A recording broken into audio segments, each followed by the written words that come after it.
देखतीन एक सखी कहत हैं कि अरे अब के गई कब अइबे हो बालम साजन के सोचत हैं कि हमार दुल्हा होते तो कितना मजा आया। तो अब के गए कब अइबे हो बालम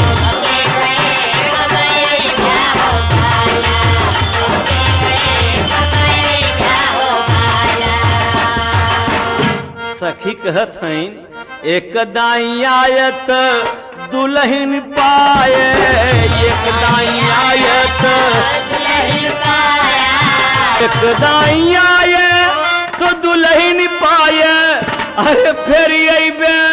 कबो फेर अइबे तो कुछ पुइब हो बोलम अब के गए कब अइबे हो बालम